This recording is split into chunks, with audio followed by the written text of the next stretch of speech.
बिस्मिल्लाहिर्रहमानिर्रहीम। अस्सलाम वालेकुम माय डियर फ्रेंड्स, स्टूडेंट्स और हर कोई देखने वाले को मैं सलाम कहता हूँ। आज हम बहुत इम्पोर्टेंट टॉपिक डिस्कस करने वाले हैं, पढ़ने वाले हैं, जिसे हम डायरेक्ट इनडायरेक्ट सेंटेंस कहते हैं। डायरेक्ट सेंटेंसेस और इनडायरेक्ट सेंटेंसेस में डिफरेंस क्या होता है?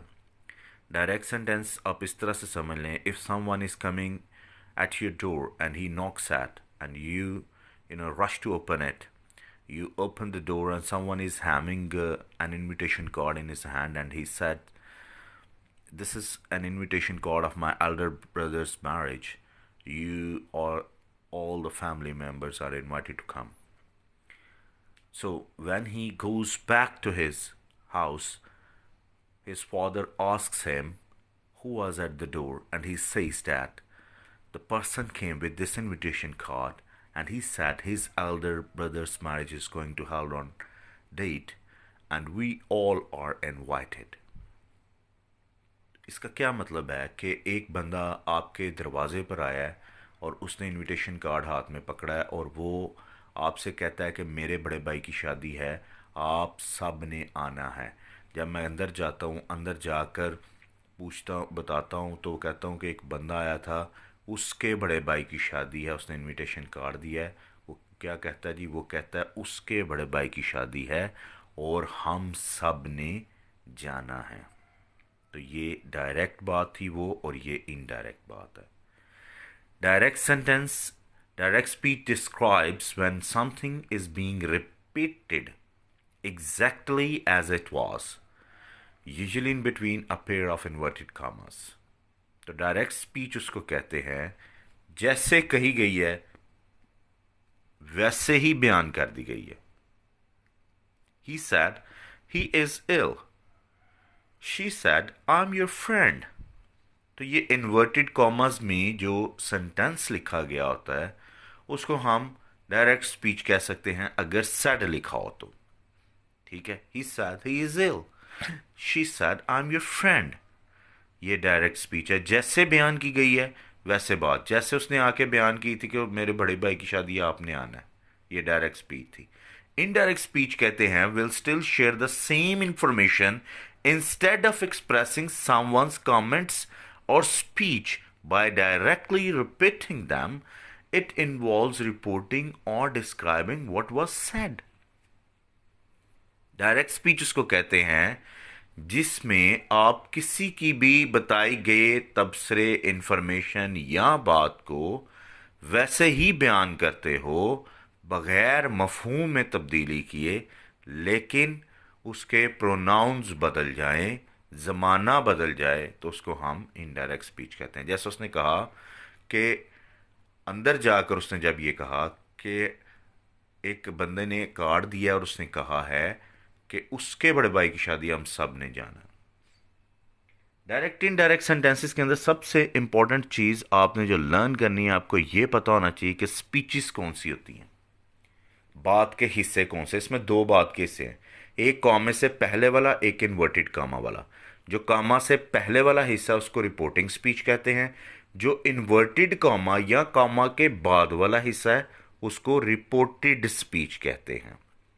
ठीक है, तो ये स्पीच के बारे में आपको पता होना चाहिए कि रिपोर्टिंग स्पीच कौन सी होती है और रिपोर्टेड स्पीच कौन सी होती है। एक रिपोर्टिंग स्पीच बयान जो भी हो रही है, और रिपोर्टेड स्पीच जो बयान कर दी गई है, जिसके बारे में बात बता दी गई है।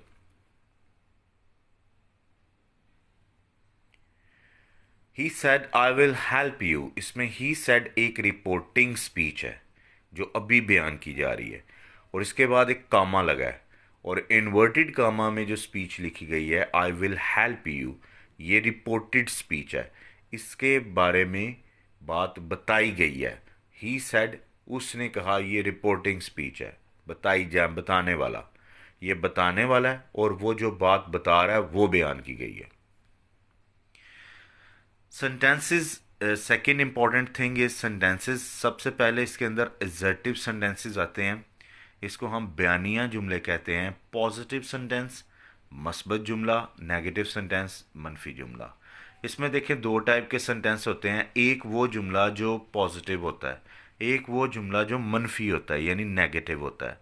अब ये जुमले कहाँ आपको मिलेंगे? जैसे उसने लिखा है he said he is ill, इसमें he is ill positive sentence है, तो ये पॉजिटिव असर्टिव डायरेक्ट स्पीच है। She he says I am not your friend, तो ये इन्वर्टेड कॉमा में नेगेटिव सेंटेंस है, तो ये नेगेटिव असर्टिव डायरेक्ट स्पीच लिखी गई है। बात अंडरस्टैंड कर ली आपने कि असर्टिव सेंटेंस है ये। दूसरा है इंटेरोगेटिव सेंटेंसेस। इसमें दो तरह के जुमले होते हैं, एक ऐसे जो हेल्पिंग वर्ब से शुरू होते हैं और एक ऐसे जो डब्ल्यूज वर्ड से शुरू होते हैं। ठीक है, helping verb is, am, are, was, were, has, have, can, could, may, might, would, should, ये सारे हेल्पिंग वर्ब्स हैं या मॉडल वर्ब्स हैं। अच्छा, इसके बाद जो डब्ल्यूज, where, when, which, how, what, why, ये जो हैं ये डब्ल्यूज या डबल इंटेरोगेटिव कहलाते हैं। तो he said do you take tea, ये हेल्पिंग वर्ब से शुरू हो रहा है do. He they say where do you live, ये डब्ल्यू से शुरू हो रहा है। ठीक है, तो दो टाइप के सेंटेंसेस जो हेल्पिंग वर्ब से शुरू हों और डब्ल्यू से शुरू हों उसको हम इंटेरोगेटिव सेंटेंसेस कहते हैं। बताने का मकसद ये है, यहाँ इनको लर्न करना, आपने जहन नशीन रखना। आगे इंपेरेटिव सेंटेंसेस हैं, हुक्मिया जुमले। एडवाइज, नसीहत के लिए। फॉरबिड, FORBID, फॉरबिड, मना करना। ऑर्डर, हुक्म देना। रिक्वेस्ट, इल्तिजा करना। सजेस्ट या प्रपोज, मशवरा देना या तजवीज़ देना। यानी इसमें ये 5 और इससे भी आगे और भी हैं, आस्क है, काफ़ी हैं सेंटेंसेस, मतलब ऐसे वर्ड्स हैं जो यहाँ आप अप्लाई कर सकते हो। लेकिन यहाँ नंबर 1 इसकी आपको एग्जांपल दे रहा हूँ एडवाइस की। देखिए रिपोर्टेड स्पीच में लिखा हुआ है work hard, he said work hard, ये रिपोर्टेड स्पीच में लिखा है। तो वर्क हार्ड, मेहनत करने की तजवीज़ की जा रही है, नसीहत की जा रही है, तो ये एडवाइस वाला है। हमें यहाँ से पता चलेगा ये एडवाइस वाला जुमला है। Order, he said to me polish my shoes, polish my shoes ऐसे लग रहा है कि यार ऑर्डर किया जा रहा है, ये हुक्म दिया जा रहा है, तो रिपोर्टेड स्पीच से पता चलेगा कि ये ऑर्डर या हुक्म दिया जा रहा है। फॉरबिड वाला, मना करना, he said do not waste your time, इसमें the word do not is showing कि ये जुमला फॉरबिड वाला नेगेटिव, अपना ये नेगेटिव नहीं है बल्कि ये हमें मना कर रहा है किसी काम से कि ऐसा मत करो, do not waste your time, अपना वक्त ज़ाया मत करो या ना करो, मना कर रहा है। रिक्वेस्ट जो है वो he said to me please help me, इसमें प्लीज़ या काइंडली का लफ्ज़ आए तो इसको हम रिक्वेस्ट वाले जुमले कहेंगे। प्लीज़ या काइंडली, ये याद रखिएगा। He said to me please help me या काइंडली हेल्प मी, इसको हम रिक्वेस्ट वाले सेंटेंस कहते हैं। He said let me go now, suggest या प्रपोज, तजवीज़ वाले या मशवरे वाले, तो इसको हम क्या कहेंगे? सजेशन वाले या प्रपोजल वाले जुमले होंगे जो भी रिपोर्टेड स्पीच में लेट से शुरू होंगे। ठीक है, ये इसलिए याद रखना है कि जब हमने डायरेक्ट इनडायरेक्ट की प्रैक्टिस करनी है तो हमें ये आइडिया होना चाहिए कि ये एडवाइस है, ये फॉरबिड यहाँ पे लगाना है, यहाँ सजेस्ट है और यहाँ पे रिक्वेस्ट है। ऑप्टेटिव सेंटेंसेस दुआया जुमलों को कहेंगे। इसमें दुआ, बददुआ या ख्वाहिश का इजहार किया जाता है इन जुमलों में। अब ये भी कैसे पता चलेगा? ये पता चलेगा हमें रिपोर्टेड स्पीच में लिखे हुए जुमले से, यानी जो इन्वर्टेड कामा के अंदर लिखा हुआ है उससे हमें पता चलेगा कि ये यहाँ दुआ दी जा रही है, यहाँ बददुआ दी जा रही है, यहाँ किसी हैरत का इजहार किया जा रहा है। ये हमें ऑप्टेटिव सेंटेंसेस में रिपोर्टेड स्पीच से पता चलेगा। जैसे प्रे वाले जुमले में ही said may you live long, इसके बाद एक्सक्लेमेशन मार्क लगा हुआ है, दुआ दी जा रही है। कर्स वाला he said may you go to hell, end पे एक्सक्लेमेशन मार्क लगा हुआ है, बद दुआ दी जा रही है। विश वाला he said may I have a car, end पे एक्सक्लेमेशन मार्क है, ख्वाहिश की जा रही है। Adnan said would that I were rich, तो एंड पे एक्सक्लेमेशन मार्क है, ख्वाहिश की जा रही है। तो इसका मतलब ये है कि इसके अंदर हमने 3 किस्म के सेंटेंसेस मिलते हैं, प्रे, कर्स और विश।